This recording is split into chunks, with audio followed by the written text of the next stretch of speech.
Okay, so this is a gotta get in the light here so you can see me. This is a video that the title of this video is actually the title of a chapter in a book called Reaching Out. We're reaching out to 3 different groups of people, and one of them is Black people in America. And like the point of this video is to say that Black people need to know their genius and what is really important and special about them, and that's what I was saying in the book.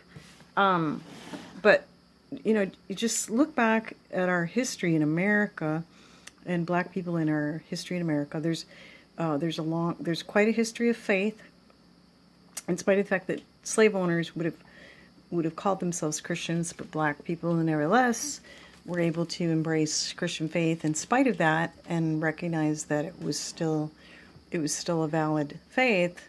And then out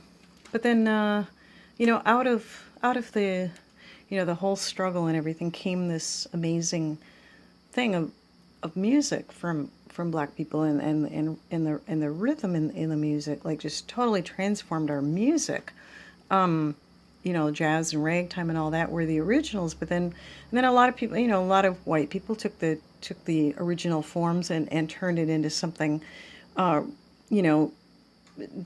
transformed it into something else that was new and fresh as well. But the origin, the originators were Black, and so that's one thing. And then, like, the point of that is, the creativity. There's incredible creativity. I was thinking back to, there was beatnik slang before there was other slang. Like, some of the first slang was beatnik slang. Maybe it was even from the 40s, maybe even the 30s, 40s, 50s.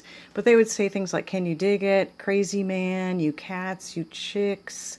And then, like, in the 60s, it was things like far out, groovy, hip, cool. The word baby might have been before, go back pretty, but a lot of slang, originated in the Black community, and then a lot of white people picked it up later, just gradually adopted it into their own language.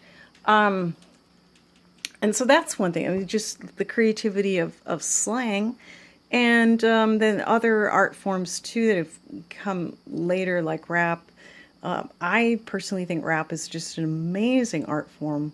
And I love those male voices, that it's generally male voices, not necessarily. But I love those male voices. And so that's another thing. But then I also wanted to mention, because I mentioned this in my book, that there's a guy who's prophetic, like in the Christian circles, like in the Pentecostal Christian circles. His name is Rick Joyner, and he was writing about Black people, that they had like a prophetic destiny to liberate America, to liberate the world through America. And the thing is, like, if Black people are liberators and the power of their creativity is really positive, then the negative forces are going to come against it. And that's why you've had so many enemies and so much opposition. And it has a lot to do with what he's talking about your prophetic destiny. Okay, so I wrote about that, and I wrote about it years ago, and now that we're getting closer to that prophecy really coming true, I realize even more so how true it really is, and that it is really going to come true, or is coming true, maybe in quiet ways that we don't even see.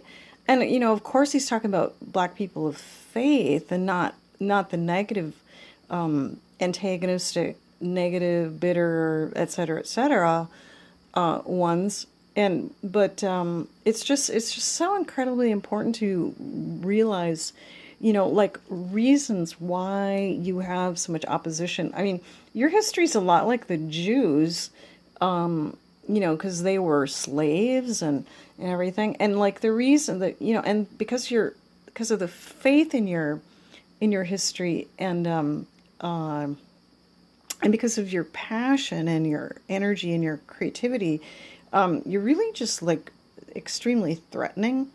And so you really need to know that. And so that was the point of this.